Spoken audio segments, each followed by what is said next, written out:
Hello, I am Alibi's older and much wiser sister. If you've been watching our Writers React to Clone Wars series, you'll probably have noticed by now that we've got a problem with Ahsoka.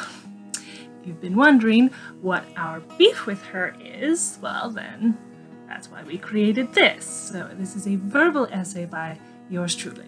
Our biggest problem with Ahsoka is that she's largely immature and incompetent, and she has good moments, but they're ruined by her constant fall back to this state of immaturity and incompetency, and the rising and falling ultimately lends to make her very inconsistent, and she never gets past that. There is no character growth. What we most often see from Ahsoka's fans are the following comments meant to kind of explain away her flaws. She's only 14. Cut her some slack. It's the Jedi's fault. Ever heard of character growth? You don't have to like her, but she's an objectively good character. Why do you hate her? We will address these comments and some of their variations and discuss why they are ineffective at explaining why Ahsoka is so well liked. She's only 14. Cut her some slack. Yes, she's 14, but you have to remember the setting that she's grown up in. This is not your average grade school graduate or high school freshman. This is not a 14-year-old from our world. This is a war-torn universe. From a young age 3 to be exact, Ahsoka has been trained in self-discipline, the importance of controlling your emotions, also keeping the peace, protecting others. She should know better. When we meet Barriss Offee, she is level-headed, logical, self-sufficient. She is disciplined. She strives for perfection. Because of this, her master unwaveringly trusts Barriss's ability to handle a dangerous and complicated mission. Like, she's just like, yep, no, she can do it. While Anakin is in knots, worried about Ahsoka. That's what every Jedi Padawan should look like. For another example from a different story, let's look at Katara from the Avatar Last Airbender series. Katara is also 14. She has also grown up in a war-torn world and from a young age been heaped with adult responsibility. Katara is leagues ahead of Ahsoka in terms of maturity. Her abilities are different, but she is self-taught, which shows dedication, and she also knows how to play to her strengths, to use what little ability she has in a competent way.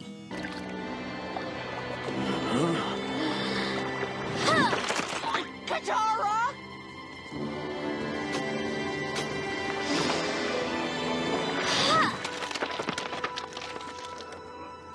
But granted, Katara is a far cry from Ahsoka in terms of personality. So let's consider Toph instead from the same series. Toph is sassy, she's headstrong, she's self-confident, like Ahsoka.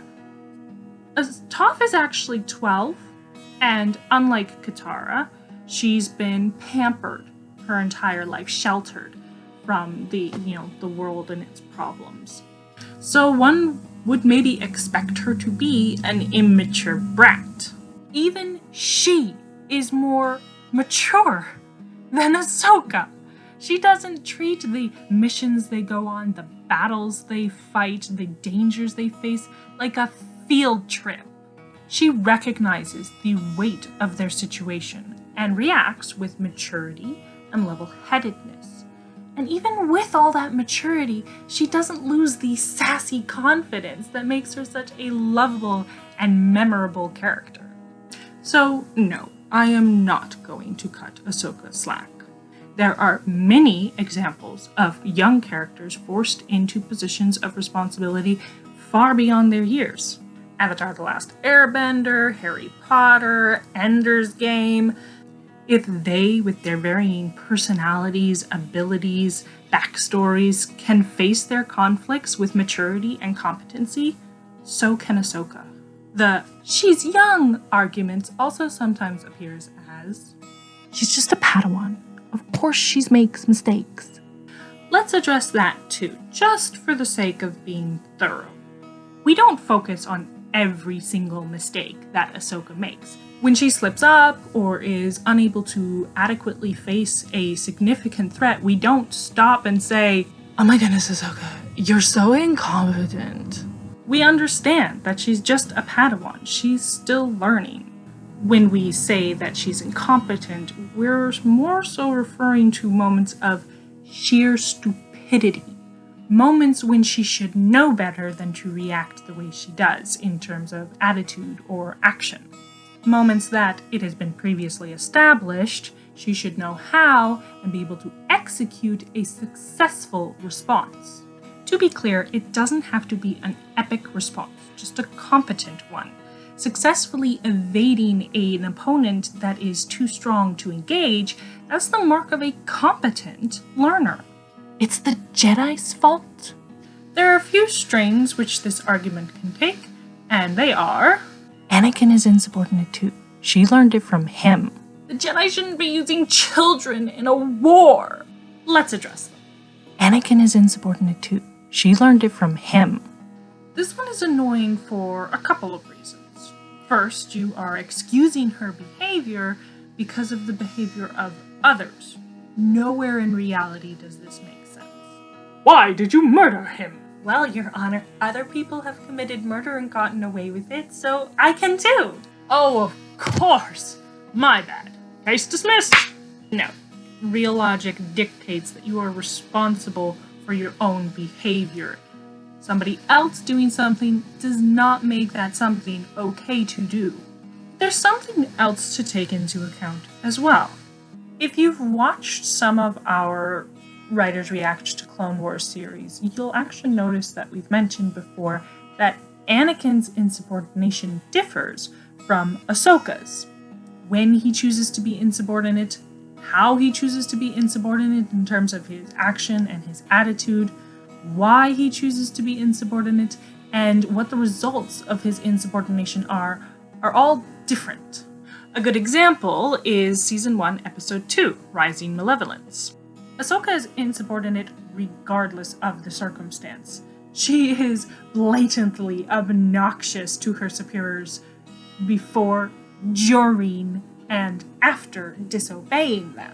And I'd like to note there is a difference between sass and disrespect. Sass is appropriately aimed and appropriately timed. Disrespect is not. She disobeys in order to get glory for herself or to get her thrills, and the results of her insubordination are often devastating to the people around her or under her command. Season 1, Episodes 6 and 7, the Goldie arc. Season 1, Episode 19, Storm over Ryloth. When the results aren't not devastating, it's not because of how well she handles the situation, but rather because of how she is handled by the writers.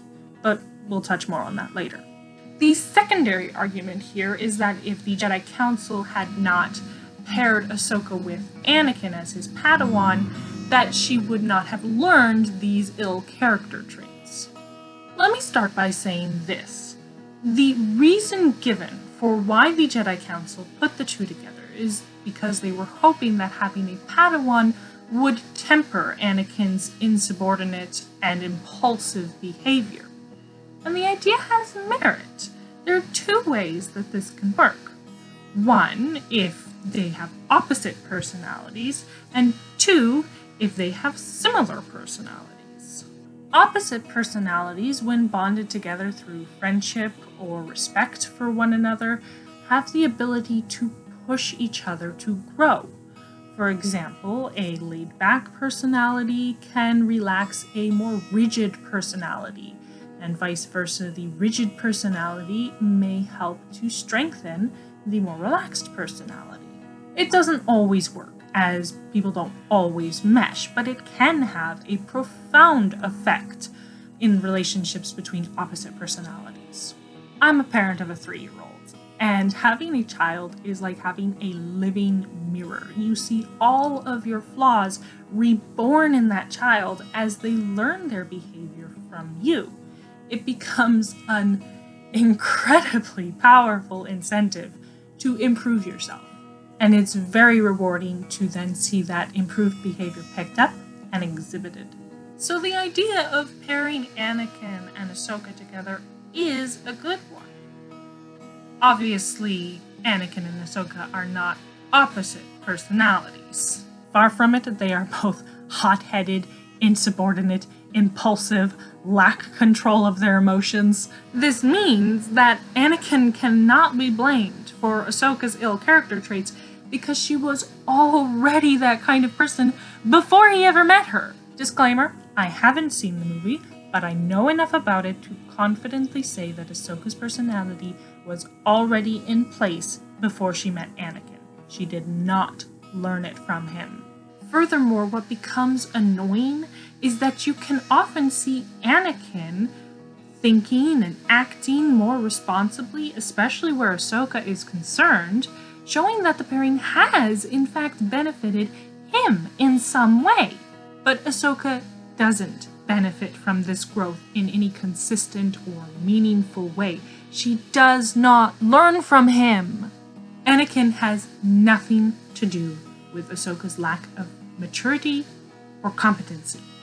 And the Jedi shouldn't be using children in a war. The idea here is connected to the first comment we addressed. It's the idea of how can you expect maturity and competency from a 14-year-old? Which is pretty insulting to 14-year-olds, but that's a side tangent. She shouldn't be in that situation. She's way too young. You're putting too much responsibility on her shoulders. Well, yes, in a perfect world, 14-year-old Togrutas would not be forced into positions of leadership in a war. But in this perfect world, there would be no room for a story called Star Wars. So the point is moot. We are judging Ahsoka based on the setting of the story and the position that the writers gave her. To do otherwise would be unfair and logically inconsistent. And like we already established in our first rebuttal, in other stories where young characters are forced into positions of responsibility beyond their years, they react to difficult and dangerous situations with maturity and competency. Why can't Ahsoka, who is in a similar setting, do the same?